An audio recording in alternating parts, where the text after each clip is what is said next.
Welcome to an episode of Inner Work Guides, Alchemical Gnosis, Yoga of the West. I'm your host, John H. Reed III. Let's get to it.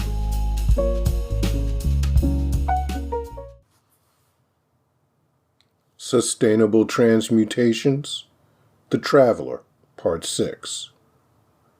One of the first things the Centaur had taught him in the cave was about alchemy. It is, the Centaur explained, an excellent tool for those who knew how to use it, for it could act as a mirror of one's inner life.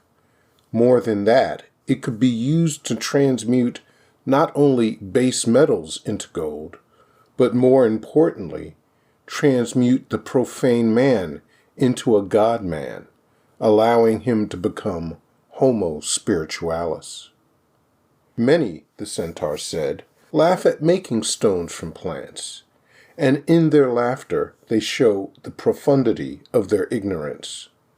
Are the minerals in plants not taken up into the plant from the same ground where gold and silver are mined?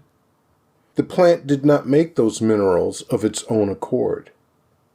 It borrowed them from the earth just as the minerals inside you were borrowed from the earth. The minerals of plants are also capable of startling transmutations, but these are brought about within man. Understand me correctly. Ambrosia is a divine exhalation of the earth. When gathered and prepared properly and mixed with plants and their minerals, it forms a food of the gods. The demonic harpy, sensing his desire, made a swift move for the leather pouch hanging from his side. It swooped in, its talons piercing the bag. As it ascended, the traveler felt a tug, as if he too would be lifted with the pouch. The sound of tearing leather filled him with dread. Hope was being torn away.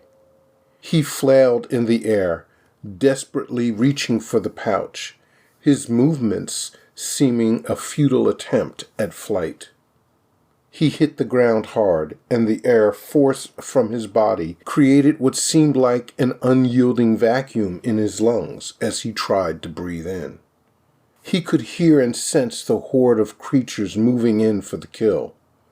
From his peripheral vision, he could feel their combined shadows forming a wall of darkness that would soon overwhelm him.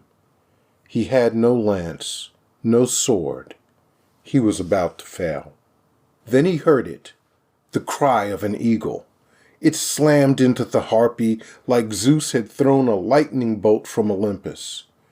The harpy was momentarily shaken, and while it did not lose its grip on the leather pouch, its pitch had been upset enough that one crystalline herbal alchemical stone had shaken free of the pouch.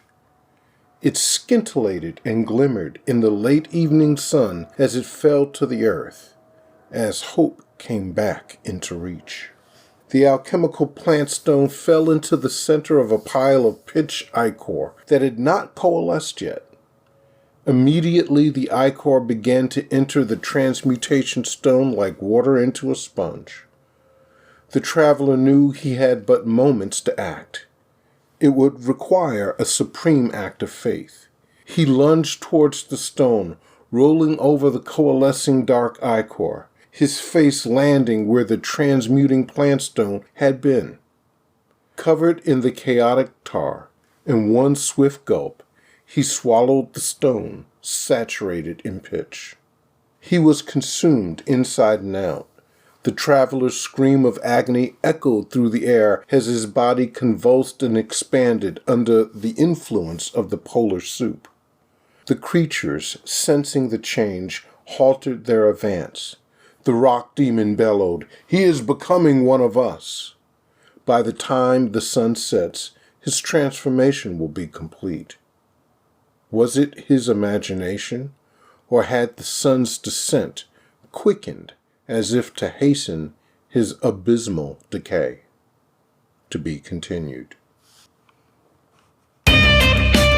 Thank you for listening to this episode of Inner Work Guide's Alchemical Gnosis, Yoga of the West. Don't forget to follow or subscribe. Contact me by writing to guide@innerwork.guide. Go to my website, innerwork.guide. Create an account to get on the mailing list. Read the blog and listen to the podcast. Click on the donate button to support my work.